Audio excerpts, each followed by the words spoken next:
What is up, my fellow nerds? Welcome to Tales of Nerdia. Today we got to talk about Chapter 369 of Hunter x Hunter. And I gotta say, this is probably my favorite chapter since Togashi has returned from hiatus. Almost every page there was something surprising. You know, Kurapika wakes up and we find out 9 hours has passed, and I'm thinking, well, hopefully Emperor time hasn't been active this whole time. And he looks over and he sees the dolphin right next to Queen Oito, and just the look on his face, like, oh, fuck. Then we have when Queen Oito is, you know, she's got the cockroach going through the tunnels, and the way that the fourth prince's Nenbeast appears, and that panel is so beautiful, but also spooky at the same time. Of course, the art in the beginning of the chapter, beautiful as well.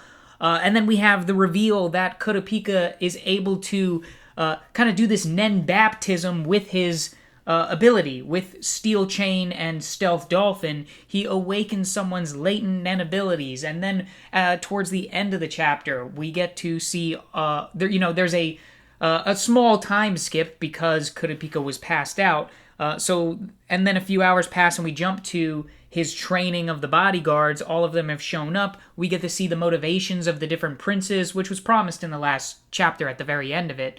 And then that Nen ability that we see at the very last page, this chapter was jam-packed with stuff to talk about. So I do have my notes on screen, so if you see me peeking, it's because I couldn't really memorize all this shit that I wanted to talk about. So there's basically three things that I want to talk about. I want to talk about Kurapika's relationship with Queen Oito. I want to talk about the way that Kurapika can awaken someone's Nen.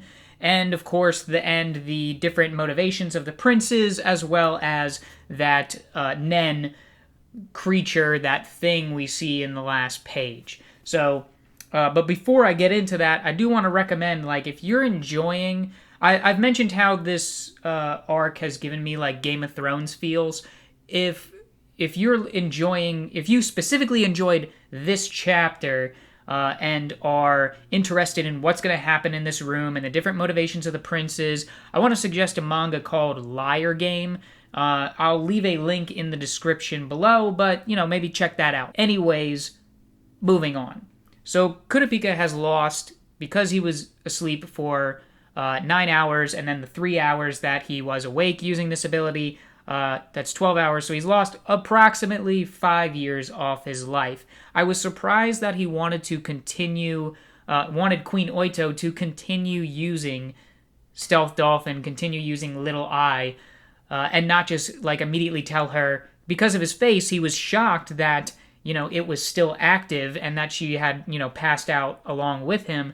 I thought he was just going to tell her to deactivate it and just, we'll have to get a new strategy here. But no, he continues. He wants her to continue, and he suggests that we jump over to the fourth prince because he doesn't know how long he's going to be able to keep up this ability. Now, when he asks her to monitor the fourth prince, she is hesitant, and she asks, you know, is this another one of your schemes?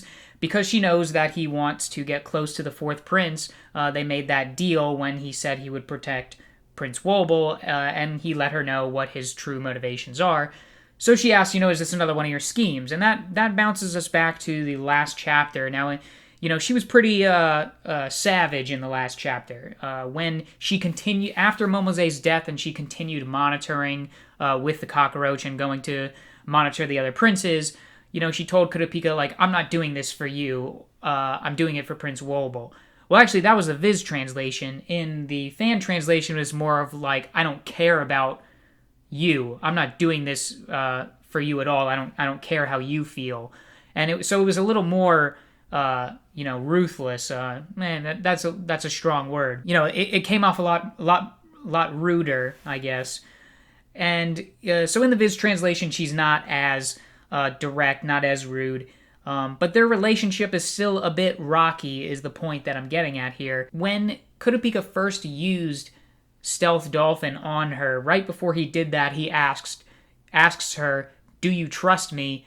And the reaction, you know, she looks at Prince Wobble, and Prince Wobble is, like, reaching towards Kurapika in that chapter, and we get a repeat of that here. So, does she trust Kurapika in full? or is she just trusting the instinct of Prince Wobble? Because both times there isn't really a hesitation there. This time there definitely is a hesitation. Kurapika bows, gets on his knees, and he's like, I promise you, I'm here to protect you and Prince Wobble. And there is some hesitation there until Shimano says, like, oh shit, like, look at Prince Wobble. So you have to question, does she really trust Kurapika? Is she just trusting the instincts of Prince Wobble?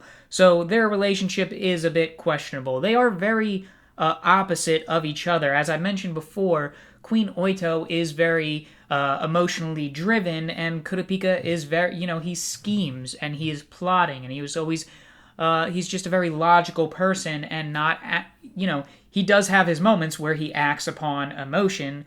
I covered a lot of that in the Kurapika video that I did, but in this arc, he is just trying to do what's best to give him, the biggest advantage in this survival game. So that clashes with Queen Oito's personality a bit. But Queen Oito, she does apologize to Kurapika. She realizes that she is being a bit irrational and emotional. She's in a very stressful situation. She is fighting for her daughter's life and probably her own as well. So she does apologize to Kurapika, which was good to see. So seems like their relationship is mended for now, and I'm sure she'll be happy that she is going to get her wish. She is going to be able to learn Nen, which brings us to our next topic. Part of the reason why he asked, do you trust me, is we find out that he is now activating her latent Nen abilities when he used Stealth Dolphin on her. So hopefully that doesn't have a negative impact on their relationship. But she says she wants to learn Nen.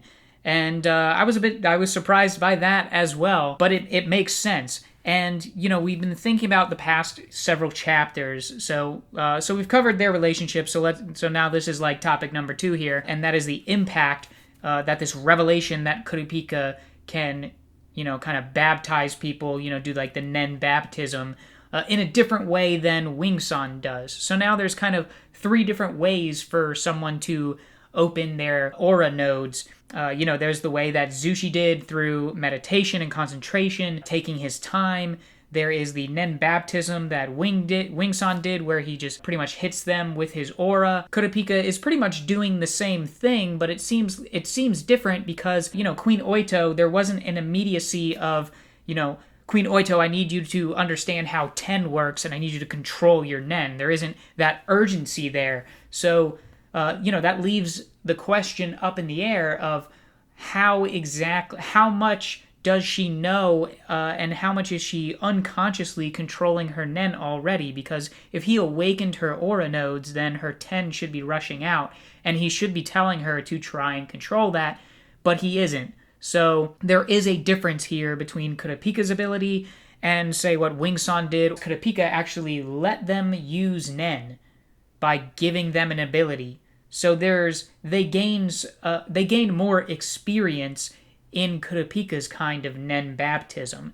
And it made me think about some of the other ways that other characters' abilities could do this. I was thinking of specifically like Pakunoda, right, from the Phantom Troop. When she uses the gun to shoot her Nen into someone's mind to pass along memories, when she did that at the end, she dies, but what if she does that to a normal person? They are being inflicted with Nen. How would that affect them? Would that awaken their Nen? Would they need to immediately try to control their aura by using Ten? Or would it have a very minor effect? They wouldn't be able to use an ability. She's really just hitting them with her aura, and then they get the whatever memories she was trying to pass along. But it made me just think of other characters and how they could impact someone who doesn't know how to use Nen. Now, the other great thing about learning that Kurapika can activate someone's latent abilities is that now the question has been answered that we've been wondering for the past few chapters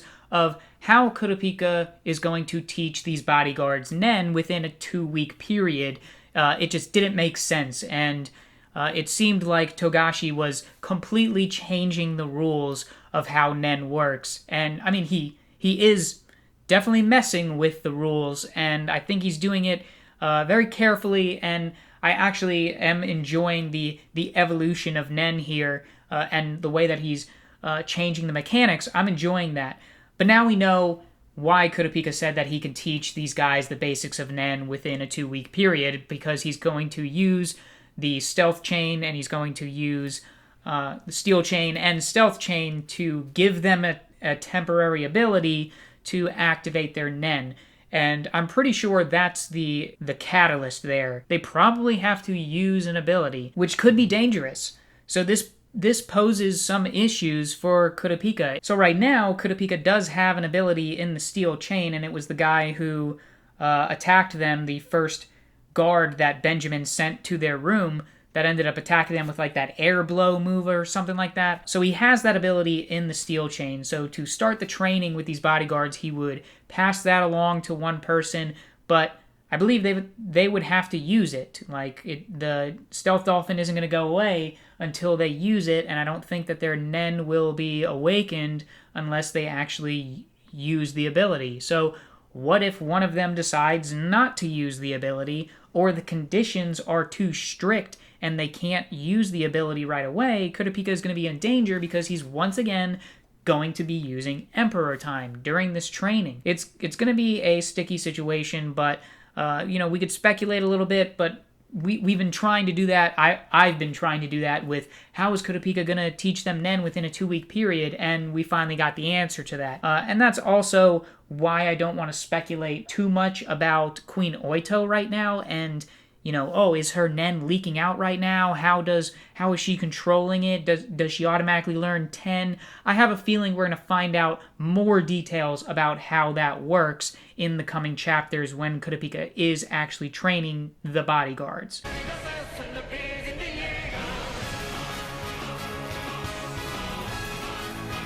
One thing I do want to add, though, is that I think that because Kurapika is able to awaken people's latent Nen abilities by passing along an ability to them and them using that ability, I think that in my mind, it supports the theory that the reason the fourth prince is able to learn Nen at such a rapid pace is because of the Nen beast that he has. It is feeding off his aura. His aura is more active now. So just wanted to throw that out there. Of course, I'm sure we'll learn more about that in the next few chapters. So that's as far as I'll go with that. We'll see how this plays out. So a few things come to mind when we start talking about the bodyguards at the end of this chapter.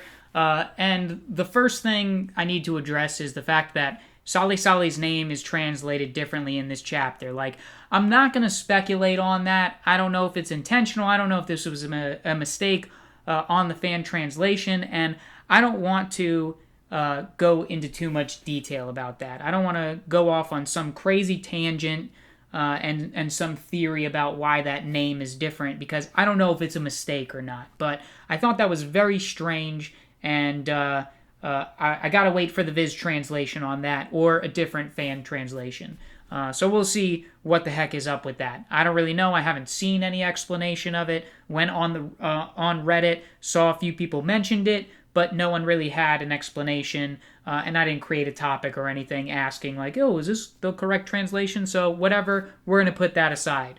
The next thing is, in the last chapter, Kurapika asks Bill, when Bill is organizing this training session and talking to all the other princes, Kurapika asks him, what about the other hunters? And in the Viz translation, I like the dialogue a little better there. He says, they're cooperating with our story to keep the story straight, and they are influencing the princes with curiosity and, whatever. So they're not really, Melody, Hanzo, Basho, they're not really saying oh yeah, I know Kurapika, we can trust him. I'm pretty sure that's not going on. Probably what they're doing is just informing the princes more about Nen beasts, about what Nen is, and then letting them know how important it is that they send someone to go learn Nen. And maybe they are discussing just a little bit about themselves, maybe Basho is telling Lucidus, yes, I know Nen, I have an ability, probably doesn't go into detail about that, but yes, this is, a power that exists, and you should send someone to go learn it. So I don't think that they are going into details about their relationship with Kurapika, and then they say that they all express concern in the 2-week time period. Now, when we go through each one of these one by one and learn about the motivations of the princes, as well as a little bit about each of these guards that is in this room. Or in the case of Fugetsu and Kacho, they sent their maids for some reason. We do learn a little bit about each prince, and then with some of them, it just really reinforces things that we already know. And I don't think you guys need me to recap all of those motivations. I think it is pretty straightforward, what you're learning from each of these, although I'll say that I thought it was strange that Fugetsu and Kacho did not really send any guards, they just sent their maids, although if their guards already know Nen, then I guess it would be good to have your maids know Nen as well. The more people you have around you that are able to protect you, the better. But I don't know if all of their guards know Nen already. In the case of Kacho, though, she has Melody who could advise her and would probably want to send the guards there to learn Nen, not the maids. So that I thought was a bit strange. Like, did Melody even try to convince Kacho to send someone, or was it just too hard to communicate with Kacho and she just, send the maids and have them figure out what the heck's going on with this guy? In the case of Tubepa,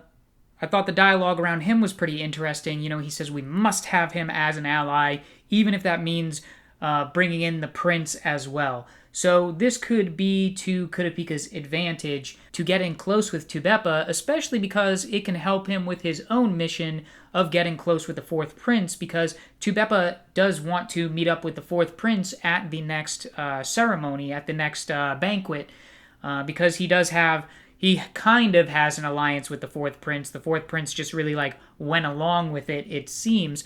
But this could help Kurapika out a little bit. It is going to be hard for them to make contact, though, because there are other guards watching to see if anyone is making contact with Kurapika, and that is Zhang Lei's guards. Zhang Lei, he knows that Kurapika is the key, and really now this entire succession war is pretty much revolving around Kurapika. Now, the last thing we gotta talk about is this Yurikov guy, and then, of course, the Nen ability we see at the end, Silent Majority. So this Yurikov, he has this secret skill, this technique that he's never told anyone about, and he can tell if somebody knows Nen by looking at their eye from a side angle and seeing it shake a little bit. And I don't really know if this is I wouldn't call this a clever trick or anything like that. As far as Togashi's writing, I think it was a little bit strange. I don't have a huge problem with it or anything, but I would just like maybe a little explanation on why it is that their eye shakes a little bit, and maybe we'll get answers to that later. Maybe Yurikov will eventually be in a situation where he has to explain this a little bit. But it's pretty much right now used as a tool to tell the reader that there are people in this room who are pretending to not understand Nen, but they actually do know how to use it. So right now, and towards the end, one of the last pages, is it the last page? Let me check. Yeah, so the very last page, you're seeing all these guards in this room together, and Yurikov is there thinking that, if everyone's mission is the same as mine, I'm going to let them act first, and as soon as they do, I'm going to invoke my right to self-defense and pretty much eliminate everybody.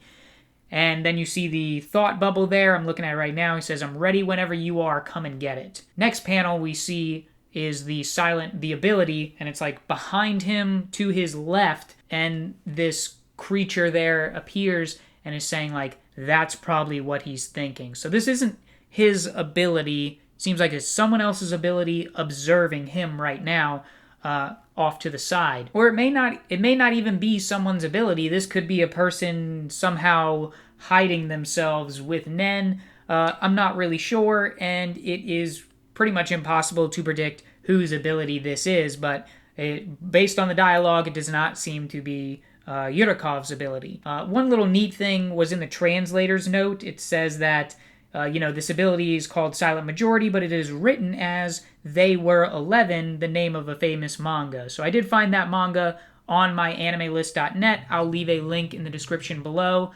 to that manga if you want to look at that. Basically what it is these people are, there's some sort of test that this group of people is going through. There's supposed to be 10 of them in this room or in this area, and then it turns out there are 11, and then that leads to a bit of mystery and how did that happen and blah blah blah.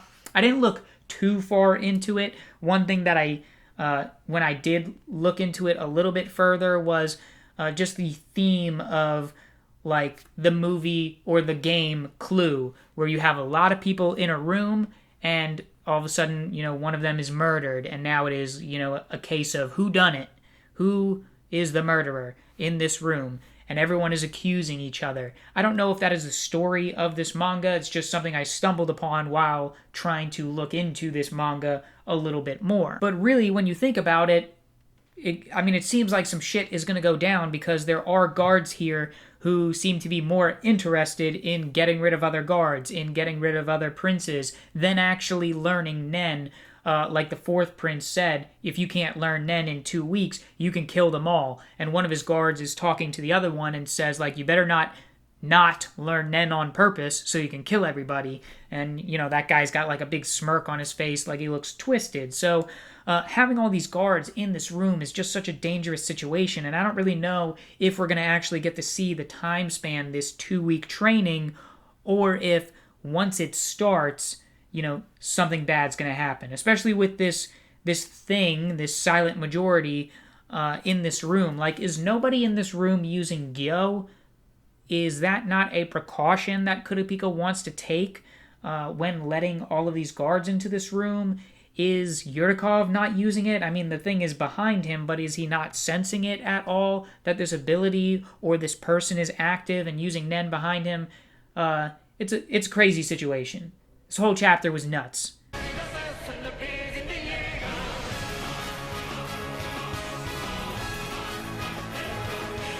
Clearly, I was in over my head with this chapter. But anyways, guys, I feel I can go on for days about this chapter. But we're going to go ahead and end it right there for brevity's sake. And, hopefully you enjoyed. If you did, leave a like. Subscribe if you aren't already. And, check out some of my other fucking videos. Because, these ones over here I actually worked pretty hard on. So, check them out if you haven't already. I don't know why you haven't. If you're subscribed and you haven't checked out this shit over here, fuck's your problem.